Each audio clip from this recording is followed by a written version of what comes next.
والسلام على رسول النبي الكريم وعلى آله وأصحابه أجمعين. أما بعد فأعوذ بالله من الشيطان الرجيم. بسم الله الرحمن الرحيم. وَلَقَدْ آتَيْنَا مُوسَى الْكِتَابَ فَاخْتُلِفَ فِيهِ وَلَوْلَا كَلِمَةٌ سَبَقَتْ مِنْ رَبِّكَ لَقُضِيَ بَيْنَهُمْ وَإِنَّهُمْ لَفِي شَكٍّ مِّنْهُ مُرِيبٍ. صدق اللہ مولانا العظیم. اللهم صل على سيدنا مولانا محمد مبارک وسلم علیہ صلاۃ سلاما کثیرا کثیرا.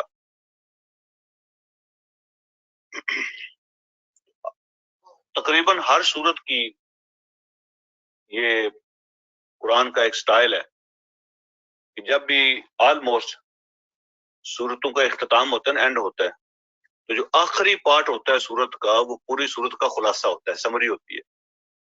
جو کچھ آپ پڑھتے آ رہے ہیں تو آخری پارٹ کے اندر، آخری رکوع کے اندر اللہ اس کو سمرائز کر دیتے ہیں، پوری صورت کا میسج. تو سورہ ہود کا جو آخری رکوع ہے اس کے اندر بھی آپ یوں سمجھے کہ پوری سورہ ہود کو ایک دفعہ پھر سمرائز کرتی ہے. تو اس سے پہلے ہم نے 7 نبیوں کے جو ہے ان کی زندگی کے ایپیسوڈ جو ہے نا وہ باری باری پڑھے ہیں، نوح علیہ السلام سے شروع کر کے موسیٰ علیہ السلام تک. تو ان 7 کی زندگی کے واقعات سنائے، ان کی قوموں نے ان کے ساتھ کیا کیا وہ بتایا، پھر اللہ نے ان کے ساتھ کیا کیا وہ بتایا.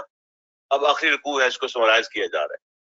حضور علیہ السلام اور آپ کے ساتھی اس بات پہ پریشان ہوتے تھے کہ ہم ان کے سامنے قرآن پیش کرتے ہیں جو ایک حقیقت ہے، ریئلٹی ہے، اور اس کی باتیں ایسی ہیں ان چیلنجبل ہیں، ٹھیک ہے، لیکن پھر بھی لوگ اس کو نہیں مانتے.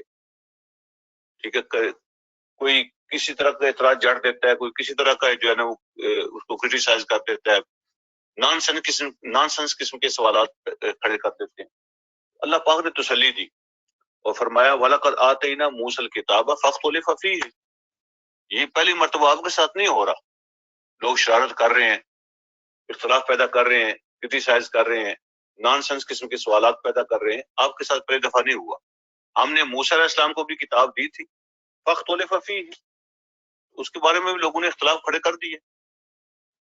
ٹھیک ہے، جب اللہ کی کتاب کو کبھی بھی ہسٹری میں معاف نہیں کیا لوگوں نے، جس میں اختلاف پیدا نہیں کیے، شکوک و شبہات نہ ڈالے ہوں، کرٹیسائز نہ کیا ہو، اس میں سوالات کھڑے نہ کیے ہوں. اللہ کی اپنی کتاب کو بھی لوگوں نے اس کے میں سوالات کھڑے کر دیے. میری اور آپ کی کتابوں کا کیا حال ہے؟ ٹھیک ہے، تو کوئی کہے کہ میری بات پہ اختلاف کیوں ہے؟ جب رب کی کتاب کو لوگوں نے معاف نہیں کیا تو انسانوں کی کتابوں کا کیا حال ہوگا؟ اللہ فرماتے ہیں اس کے اندر بھی اختلاف کیا گیا. اللہ اس اختلاف سے نبٹ سکتے ہیں. ایسا مسئلہ نہیں ہے نعوذ باللہ کہ اللہ کمزور ہے، اللہ کو پتہ نہیں ہے لوگ کیا کر رہے ہیں. اللہ چاہیں تو کسی کی جرت اور ہمت نہیں ہے کہ نبی کی بات کو ریفیوز کرے یا اللہ کی کتاب میں اختلاف پیدا کرے، اس پہ کوئی اعتراض کرے. ایک لمحے کی بھی اس کو اجازت نہیں مل سکتی. لیکن اللہ کی پالیسی یہ نہیں ہے.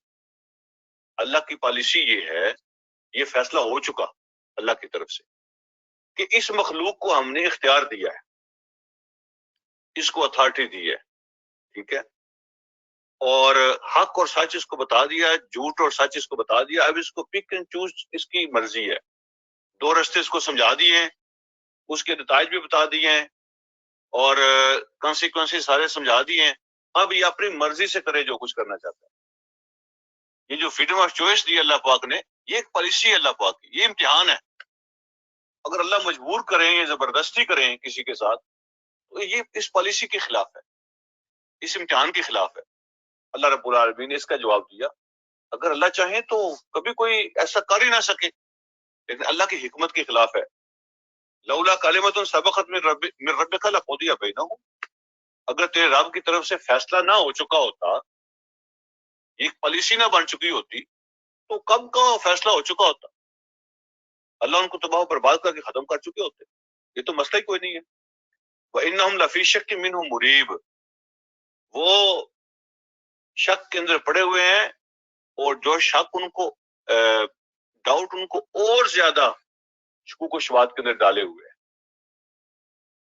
ان کے دلوں میں شک ہے اور یہ شک ان کو اور زیادہ ڈاؤٹ کے اندر ڈالے ہوئے ہیں. اور یہ اللہ رب العالمین جو ڈیل دے رہے ہیں یہ اس پالیسی کا حصہ ہے. اس کے بعد اللہ فرماتے ہیں وَإِنَّ كُلًّا لَمَّا لَيُوَفِّيَنَّهُمْ رَبُّكَ أَعْمَالَهُمْ، حقیقت یہ ہے کہ ان میں سے ہر بندہ پورا پورا اس کا بدلہ اس کو ملے گا، تیرا رب اس کو پورا پورا بدلہ دے گا ان کے کاموں کا، جس طرح کے بھی ان کے اعمال ہیں۔ اچھے ہیں تو اچھے عمل کا پورا بدلہ، اور اگر برے ہیں تو برے عمل کا پورا بدلہ۔ یہ حقیقت ہے کہ ہر آدمی جو دنیا میں موجود ہے تو تیرا رب اس کے ہر عمل کا پورا بدلہ دے گا۔ ہر قسم کا ریکارڈ موجود ہے، وہاں ناانصافی نہیں ہوگی۔ جو اچھا کام کرے گا اس کو بھی پورا بدلہ، جو برا کرے گا اس کو بھی پورا بدلہ۔ انہ بما یعملون خبیر، جو کچھ وہ کرتے ہیں اللہ کو اس کی خوب خبر ہے۔ تو ایسے بادشاہ کے ساتھ ان کا واسطہ نہیں ہے جس کو پتہ نہیں ہے کیا ہو رہا ہے۔ وہ ایسا رب ہے کہ اس کو ہر کام کی خوب خبر ہے، کوئی چیز چھپی ہوئی نہیں ہے، تو ہر کسی کو اس کا بدلہ ملے گا۔ اب اللہ پاک نے نبی علیہ الصلوۃ والسلام کو اور آپ کے صحابہ کو میسج دیا، فرمایا فاستقم کما امرت، آپ استقامت دکھائیں جیسا آپ کو حکم ہوا ہے۔ ومن تاب معک، اور وہ لوگ بھی استقامت دکھائیں جنہوں نے توبہ کر کے آپ کے ساتھ اسلام قبول کیا ہے۔ اب یہ جو آیت کے الفاظ ہیں نا، فاستقم کما امرت، یہ پڑھنے میں چھوٹا سا اس فاستقم ایک لفظ ہے، لیکن یہ بہت ہیوی ہے، بہت بڑا ہے، کمپریہنسو ہے۔ استقامت کا مطلب ہوتا ہے کہ پوری زندگی کے ہر ڈپارٹمنٹ میں، ہر کام میں، ہر قدم پر بندہ سیدھا ایسے رہے، نہ ادھر نہ ادھر، لیول پہ، اس کو کہتے ہیں استقامت۔ توحید میں، عبادت میں کوئی ادھر ادھر نہیں، توحید میں کوئی ادھر ادھر نہیں، معاملات، اخلاق، عادتیں، گھر بار کوئی ادھر ادھر نہیں، ٹھیک ہے، گفتگو، بات چیت، لین دین، ہر چیز کے اندر انسانوں کے ساتھ معاملہ، رب کے ساتھ معاملہ، جانوروں کے ساتھ معاملہ، زندگی ایسے بالکل سیدھا، نہ ادھر نہ ادھر۔ اس طرح کرنے کی کس میں ہمت ہو سکتی ہے؟ اللہ فرماتے ہیں فاستقم کما امرت، اے نبی آپ استقامت دکھائیں جس طرح آپ کو حکم ہوا۔ مفسرین فرماتے ہیں یہ وہ الفاظ ہیں، صحابہ نے نبی علیہ السلام سے پوچھا تھا کہ کیا بات ہے، آپ عمر سے جلدی فیل ہوتا ہے کہ آپ کی جو ہے نا وہ داڑھی مبارک میں بال سفید ہو گئے ہیں، تو بڑھاپا بڑی جلدی آ رہا ہے، اس کی کیا وجہ ہے؟ جو آپ کے باقی ہم عمر لوگ ہیں ان کی نسبت آپ کے بال جلدی سفید ہو رہے ہیں۔ آپ نے ارشاد فرمایا کہ سورہ ہود نے مجھے بوڑھا کر دیا، اور مفسرین فرماتے ہیں کہ سورہ ہود ایک تو پوری اس میں نبیوں کی باتیں بیان ہوئی ہیں، ان کی تو ذمہ داری کا احساس ہے، لیکن سورہ ہود میں بھی یہ لفظ فاستقم کما امرت، سیدھے رہیں جیسے آپ کے رب نے آپ کو حکم دیا۔ تو یہ اللہ کا حکم تھا نا نبی علیہ الصلوۃ والسلام کے لیے، تو آپ یہ کوشش کر رہے تھے کہ میرے رب کے حکم میں ذرا بھی ادھر ادھر نہ ہو۔ اس فکر کے اندر آپ کے بال دوسروں سے پہلے سفید ہو رہے۔ یہ جو لفظ ہے نا فاستقم کما امرت، اس فکر نے آپ کو بوڑھا کر دیا۔ آپ نے فرمایا سورہ ہود نے مجھے بوڑھا کر دیا، اور پھر ساتھ فرمایا کہ وہ لوگ جو آپ کے ساتھی ہیں توبہ کر کے کفر سے اسلام انہوں نے قبول کر لیا ہے، تو ان کو بھی یہی حکم ہے، سیدھے رہیں جیسے اللہ نے حکم دیا، آپ بھی اور آپ کے ساتھی۔ ہر چیز کے اندر معاملات سیدھے، باتیں سیدھی، عقیدے سیدھے، اخلاقیات سیدھے، سب کچھ جیسے رب کا حکم ہے، بس سیدھے رہو، ادھر ادھر جانے کی۔ پھر اگلی بات فرمائی وَلَا تَطْغَوْا، ہر معاملے میں جو اللہ نے حد مقرر کیا اس کو کراس مت کرو۔ وَلَا تَطْغَوْا کو مانا کہ اللہ کی حد کو کراس مت کرو۔ إِنَّهُ بِمَا تَعْمَلُونَ بَصِيرٌ، جو کچھ بھی تم کرتے ہو اللہ سب کچھ دیکھ رہا ہے، تم اس کی آنکھوں کے سامنے ہو۔ یعنی یہ قرآن کی آیت بتاتی ہے کہ تم دنیا کے کیمروں کی بات کرتے ہو، اللہ نے ہر بندے پہ اپنا کیمرہ فٹ کیا ہوا ہے۔ انہ بما تعملون بصیر، خبیر نہیں کہا، قرآن میں خبیر بھی موجود ہے لیکن یہاں بصیر فرمایا۔ جو کچھ بھی تم کر رہے ہو، جو کچھ بھی تم کر رہے ہو، کیا مطلب اس کا؟ ہمارے کچھ کام تو ایسے ہوتے ہیں جو مجھے خود بھی بعض اوقات میں اپنے آپ سے بھی چھپاتا ہوں، میں اپنے آپ سے بھی چھپانے کی کوشش کرتا ہوں، اس طرح میں اس کو سیکرٹ رکھتا ہوں۔ اللہ نے فرمایا جو کچھ بھی تم کرتے ہو، تمہارے وہ کام بھی جو تم اپنے آپ سے بھی چھپاتے ہو، اللہ ان کو بھی دیکھ رہا ہے۔ اس حد تک انہ بما تعملون بصیر، جو کچھ بھی تم کر رہے ہو، یہ اپنے ذہن میں ڈاؤٹ مت لانا، کسی کو پتہ نہیں ہے، اللہ ہر چیز کو دیکھ رہا ہے، دیکھ رہا ہے، زیادہ لمٹس کو کراس مت کرو۔ اور اگلا حکم دیا وَلَا تَرْكَنُوا إِلَى الَّذِينَ ظَلَمُوا، اور ان کی طرف جھکنا بھی نہ۔ وَلَا تَرْكَنُوا کا معنی ہوتا ہے ادھر مائل ہو جانا، تھوڑا سا ان کی طرف ہمدردی شو کرنا، ٹھیک ہے، کسی کے ساتھ سمپتی شو کرنا، اور کسی کے لیے سافٹ کارنر شو کرنا۔ سپورٹ کی بات نہیں ہو رہی، ان جیسا بن جانے کی بات نہیں ہو رہی، جسٹ ان کو فیور شو کرنے کی بات ہو رہی ہے۔ وَلَا تَرْكَنُوا إِلَى الَّذِينَ ظَلَمُوا، اور وہ لوگ جو ظالم ہیں ان کو فیور بھی شو نہ کرنا۔ اگر تم نے ایسا کیا، یعنی ظالموں کا ساتھی بن جانا، ان کے ساتھ اٹھنا بیٹھنا، ان کے ساتھ کھانا پینا، ان کے ساتھ سونا جاگنا، ان کے ساتھ دوستیاں تعلق لگانا، یہ تو بعد کی بات ہے نا۔ قرآن کے الفاظ یہ ہیں وَلَا تَرْكَنُوا إِلَى الَّذِينَ ظَلَمُوا، ان کی طرف مائل بھی نہ ہونا جو ظالم ہے۔ اگر تم نے ایسا بھی کیا تو کیا ہوگا؟ فَتَمَسَّكُمُ النَّارُ، تو پھر تمہیں آگ پکڑ لے گی، آگ تمہیں گھیر لے گی۔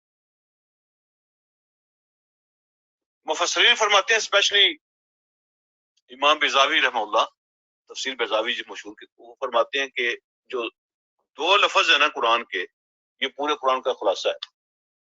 دو لا جو ہے نا قرآن کے، یہ پورے قرآن کا خلاصہ ہے، وہ دونوں یہاں پہ موجود ہے۔ ایک ولا تطغوا، ایک ولا ترکنوا، اللہ کی حدوں کو کراس مت کرنا اور ظالموں کی طرف مت جانا، یہ دو پورے قرآن کا، پورے دین کا خلاصہ ہے، یہ دو لفظ، لا تطغوا ولا ترکنوا، یہ دو لفظ جو ہے سارا دین ان کے اندر آ جاتا ہے۔ اللہ کی حد کو کراس نہ کرنا، اور جو باغی ہیں اللہ کے، گناہ گار ہیں اللہ کے باغی ظالم، ان کی طرف جھکنا نہیں، ان سے دوستی محبت ہمدردی یہ تمہیں آگ میں پہنچا دے گی۔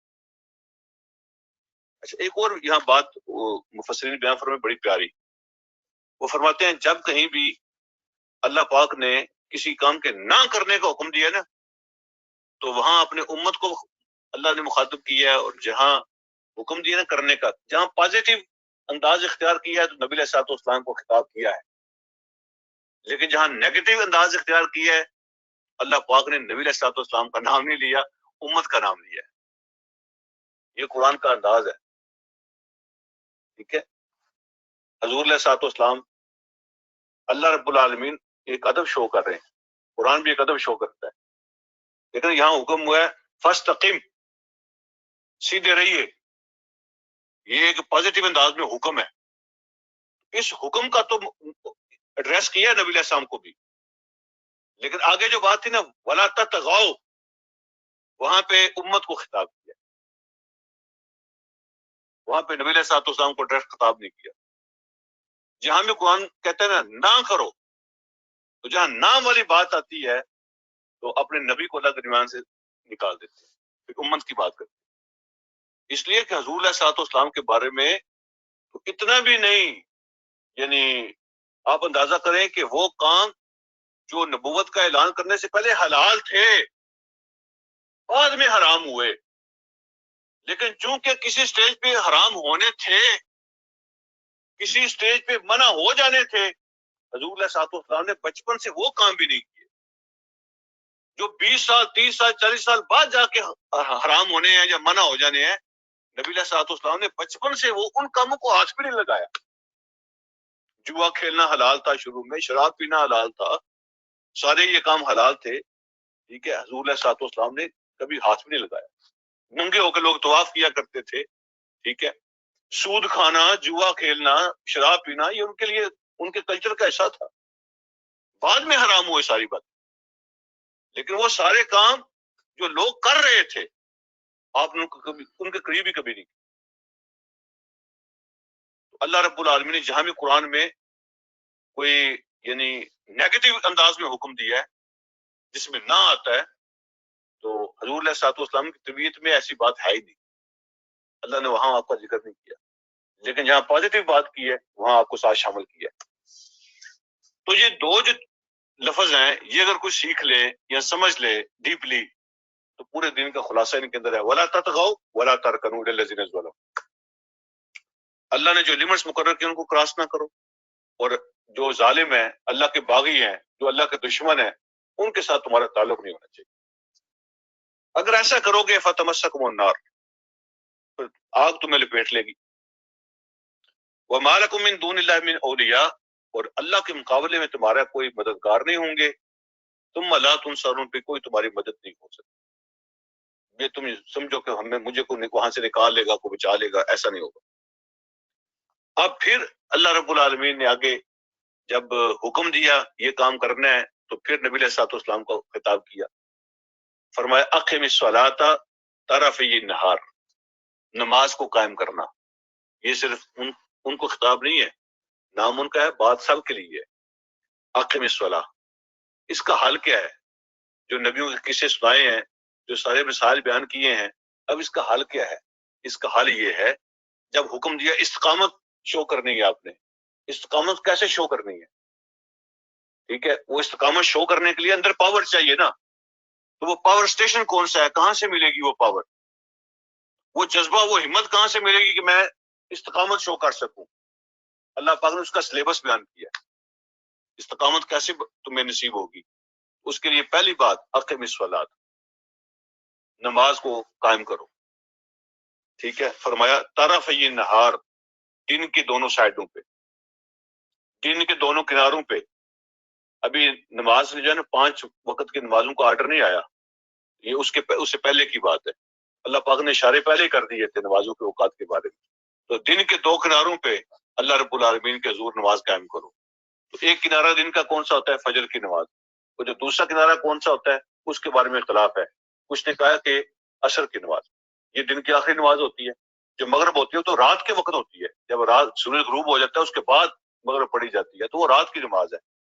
تو لوگوں نے کہا کہ یہ فجر اور عصر کا ذکر ہے، اور کسی نے کہا فجر اور مغرب کا ذکر ہے. تو دن کے دونوں کناروں پر. اور پھر فرمایا وَزُلَفًا مِنَ اللَّيْلِ، اور رات کے کچھ حصوں میں. اور رات کے حصوں کی بات جب کی ہے تو اس میں مغرب اور عشاء شامل ہو جاتی ہے. دن کے کناروں میں اور رات کے حصوں میں اللہ رب العالمین کی عبادت کرو، نماز قائم کرو. اور اس کی وجہ بیان فرمائی. اتنی بڑی بات ہے، یہ امت کو بتا دی ہے، سچی بات ہے کہ اگر کوئی خطرہ آ رہا ہو نا، اٹیک آپ کے اوپر ہونے والا ہے، اور جو آپ کو بتا دیتا ہے کہ آپ کیسے سیف ہو سکتے ہیں، اس سے بڑا احسان کیا ہو سکتا ہے؟ تو یہ جو اٹیک ہو رہے ہیں، پچھلی امتوں کے بھی ذکر سنائے ہیں، کیسے کیسے ان کے اندر سے شرک پیدا ہوا، کفر پیدا ہوا، ظلم پیدا ہوا، نہ گناہ پیدا ہو گئے، برباد ہو گئے، اللہ کا عذاب آ گیا. اب اللہ رب العالمین نے بتا دیا کہ نماز قائم کرو، اس لیے ان الحسنات یذہبن السیئات، بے شک جو نیکیاں ہوتی ہیں وہ گناہوں کو مٹاتی رہتی ہیں. یہ اصول بیان کرتی ہے، پرنسپل ہے. نیکیاں جو ہوتی ہیں وہ گناہوں کو مٹاتی رہتی ہیں. اور یہاں پہ جو صغیرہ گناہ ان کی بات ہو رہی ہے. جب آپ نیکی کرتے ہیں نا تو اس سے پہلے جو گناہ ہوتا ہے نیکی اس کو ریموو کر دیتی ہے. ٹھیک ہے، اس طرح اعمال نامہ صاف ہوتا رہتا ہے. ٹھیک ہے، یہ اس کو واش کرنے کا طریقہ ہے. یہ اس کی اموٹی ہوتی رہتی ہے جو انسان کا ایمان ہے، کہ اگر تم سے قصور ہو جائیں تو اس کے بعد نیکی کرو. نیکیاں جو ہوتی ہیں گناہوں کو ریموو کرتی رہتی ہیں. ٹھیک ہے، ایک تو مطلب یہ ہے کہ ہمارے اندر جو گناہ اکٹھے ہو جاتے ہیں تو نیکیاں کرنے سے وہ مٹتے رہتے ہیں، ختم ہو جاتے ہیں. ٹھیک ہے جی، ایک اس کا یہ مطلب ہے. دوسرا اس کا یہ مطلب ہے کہ باہر سے جو گناہ تم پہ ہمراہ اور ہوتے ہیں، شیطان ہے، برائیاں ہیں، ظلم ہے، زیادتی ہیں، کفر ہے، شرک ہے، گمراہیاں ہیں، ضلالت ہے، وہ باہر سے جو تمہارے ایمان پہ اٹیک ہوتا ہے نا، تو تمہارے اندر جو نیکیاں ہوتی ہیں وہ ان کا مقابلہ کرتی ہیں۔ تو شیطان کے اٹیک کا مقابلہ بھی تمہارے اندر کی نیکیاں کرتی ہیں۔ یہ ہے تمہارا سرمایہ، یہ ہے تمہارا اسلحہ، یہ ہے تمہاری پروٹیکشن۔ نیکیاں جمع کرو۔ ان الحسنات یذہبن السیئات، نیکیاں جو ہیں وہ گناہوں کو مٹا دیتی۔ ذالک ذکر للذاکرین، فرمایا نصیحت حاصل کرنے والوں کے لیے اس سے بڑی نصیحت کیا ہو۔ وہ لوگ جو نصیحت حاصل کرنا چاہتے ہیں، ٹھیک ہے، کوئی ایڈوائس لینا چاہتے ہیں، تو ایڈوائس لینے والوں کے لیے اس سے بڑی کیا ایڈوائس ہو سکتی ہے۔ اللہ پاک اتنی بڑی بات بتا دی کہ اپنے مال نامے کو صاف کرتے رہا کرو، اس میں کچرے کچرے آ جاتے ہیں نا، تو نیکیاں کرو تو صاف ہوتے رہتے۔ پھر فرمایا وَاصْبِرْ فَإِنَّ اللَّهَ لَا يُضِيعُ أَجْرَ الْمُحْسِنِينَ، صبر کیجئے۔ صبر کا معنی ڈٹ جانا ہوتا ہے، اپنے راستے پہ ڈٹ جائیں۔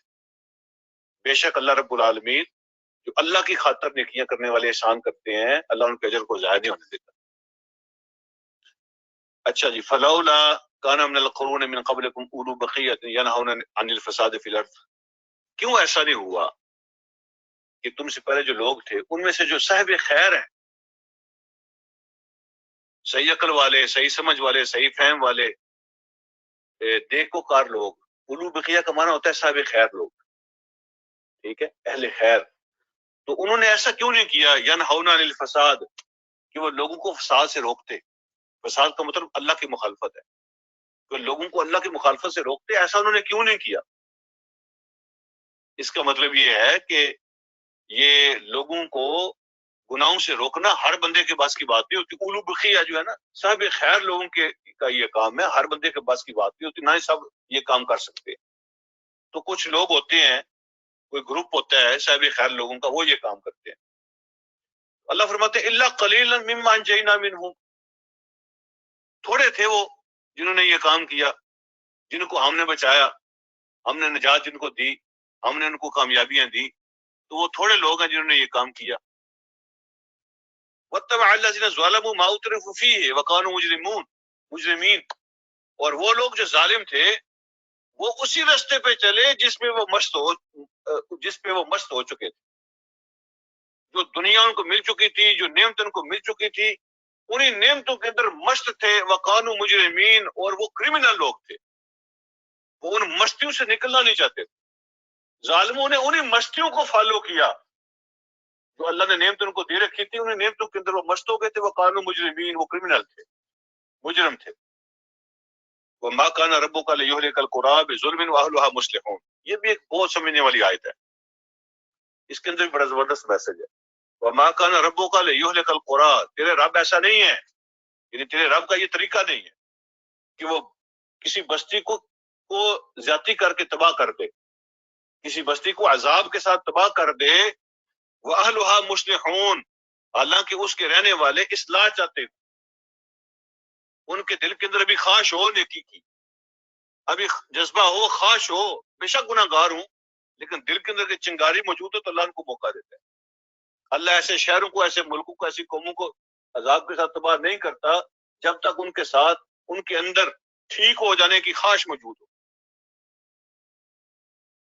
اللہ پاک ان کو، یا جن کے اندر کچھ لوگ اصلاح کرنے والے موجود ہوں، سمجھانے والے موجود ہوں، اللہ ان قوموں کو موقع دیتے ہیں۔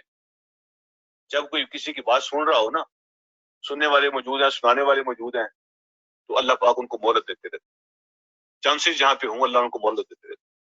اور جب اصلاح کرنے والوں کو، ٹھیک ہے، نیکی کی دعوت دینے والوں کو لوگ ریفیوز کر دیں، ٹوٹلی ان کی بات سننے کے لیے تیار نہ ہوں، اور وہ یہ کام کرنا چھوڑ دیں، تو پھر مہلت ختم ہو جاتی، پھر اللہ عذاب بھیج دیتے۔ یہ اس کا ایک مطلب ہے۔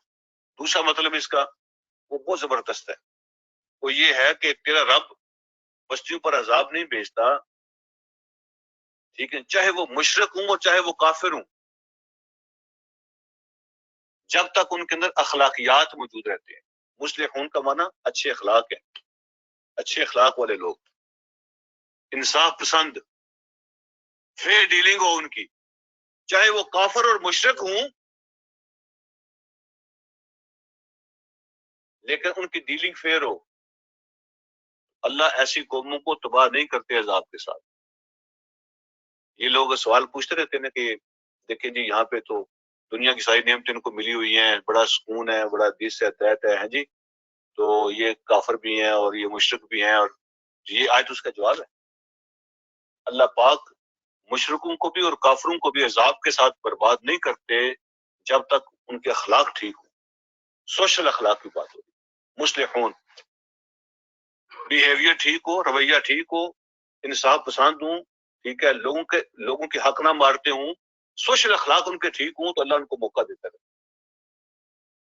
تو میں تو کبھی کبھی سوچتا ہوں کہ اس زمانے میں جو سب سے بڑا جہاد ہے نا، وہ جو سب سے بڑا مقابلہ ہے وہ سوشل اخلاق ہے۔ جو سب سے زیادہ کمی ہے نا مسلمانوں، سو کال مسلمانوں کے اندر، وہ سوشل اخلاق کی ہے۔ اور ان قوموں کو جو سب سے بڑی پروٹیکشن ہے وہ سوشل اخلاق کی ہے ملی ہوئی۔ صرف ایمان کے نمبر ان کے پاس نہیں ہے، باقی ان کے نمبر پورے ہیں۔ اگر ایمان کے نمبر بھی شامل ہو جائیں تو یہ ہم سے کہیں آگے ہیں۔ ہمارے پاس وہ لولے لنگڑے ایمان کے نمبر تو ہیں، لیکن سوشل اخلاق کے نمبر نہیں ہے۔ تو سوشل اخلاق کے اندر ہم سب سے پیچھے ہیں۔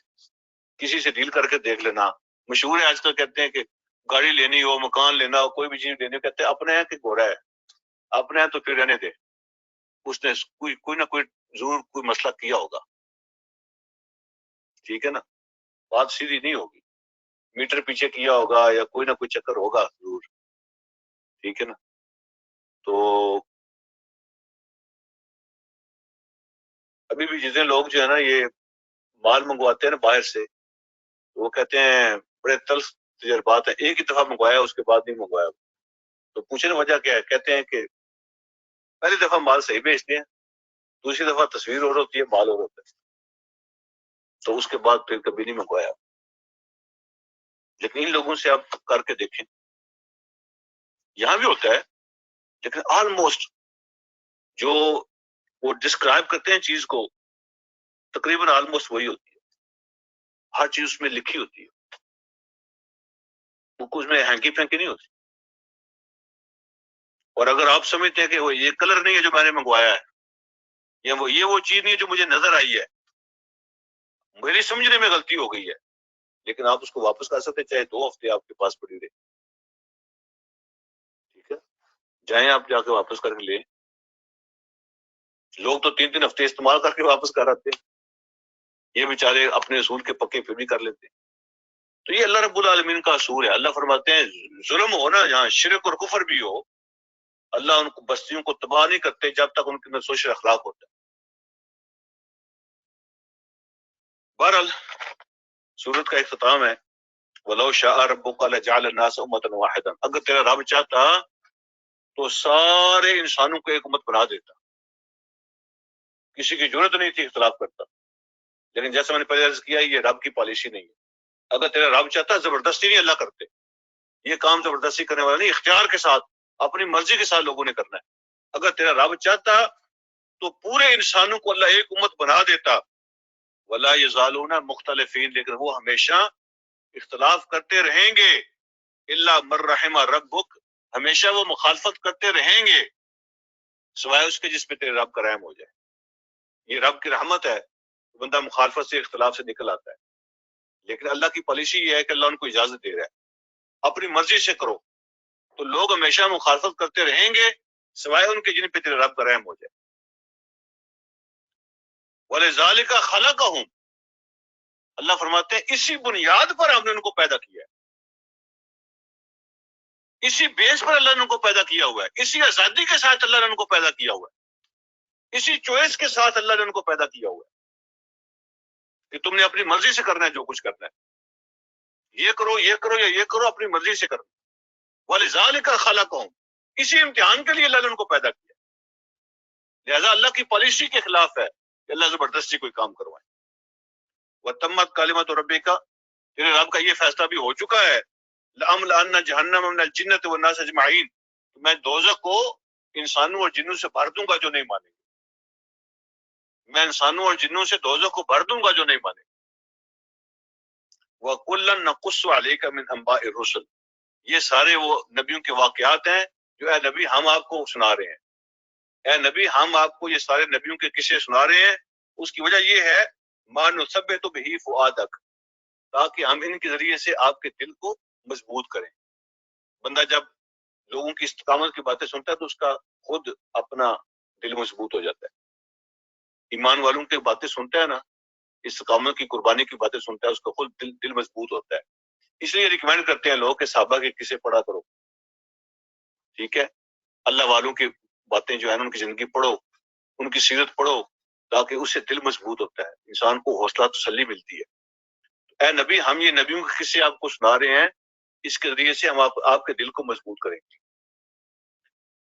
وَجَاءَكَ فِي هَذِهِ الْحَقِّ، اور ان قصوں کے اندر ہم نے آپ کو حقیقت اور حق اس کا سبق پہنچایا ہے. وَمَوْعِظَةٌ، اور یہ نصیحت ہے. وَذِكْرَىٰ، اور یاد دہانی ہے للمؤمنین، مومنوں کے لیے. یہ قصے ہم نے مومنوں کے لیے نصیحت اور یاد دہانی کے طور پہ ہم آپ کو سنا رہے ہیں. مومن اسے سبق حاصل کریں اور آپ کے دل کو مضبوطی مل جائے. وَقُلْ لِلَّذِينَ لَا يُؤْمِنُونَ، اور جو نہیں مانتے ان سے آپ کہہ دیں اعملوا علی مکانتکم، تم اپنی جگہ کرو جو کچھ کرنا چاہتے ہو. انا عاملون، ہم اپنی جگہ اپنا عمل کریں گے. تم اپنے عمل کرو، ہم اپنا عمل کریں گے. وانتظروا انا منتظرون، تم بھی دیکھو انجام کس کا ہوتا ہے اور ہم بھی دیکھیں گے انجام کس کا ہوتا ہے. تم بھی انتظار کرو، ہم بھی انتظار کر رہے ہیں. پتہ چل جائے گا کہ فائنل کامیابی کس کی ہوتی ہے. اگر نہیں مانتے تو تم اپنے راستے پہ چلو، ہم اپنے راستے پہ چلیں گے. پھر انتظار کرو تم بھی اور ہم بھی، دیکھتے ہیں پھر کس کا اینڈ کس کا ہوتا ہے. بس ان کو یہ کہہ دیں، آپ کی ذمہ داری پوری ہوگی. وَلِلَّهِ غَيْبُ السَّمَاوَاتِ وَالْأَرْضِ، سارے غیب کی خبریں اللہ رب العالمین جانتے ہیں. اللہ کے سامنے ہے سارے آسمانوں و زمینوں کا غیب. وَإِلَيْهِ يُرْجَعُ الْأَمْرُ كُلُّهُ، ہر چیز واپس اس کے پاس جانی ہے. ہر چیز، تمام معاملات واپس اس کے پاس جائیں گے. فَاعْبُدْهُ وَتَوَكَّلْ عَلَيْهِ، اسی کی عبادت کیجئے اور اسی پہ توکل کیجئے. وَمَا رَبُّكَ بِغَافِلٍ عَمَّا تَعْمَلُونَ، اور تیرا رب ناواقف نہیں ہے ان سارے کاموں سے جو تم کر رہے ہو. تیرا رب ان سارے کاموں سے ناواقف نہیں ہے، غافل نہیں ہے جو کچھ تم کر رہے ہو. اللہ مجھے اور آپ کو سمجھنے کی عمل کی توفیق عطا فرمائے. وآخر دعوانا الحمدللہ.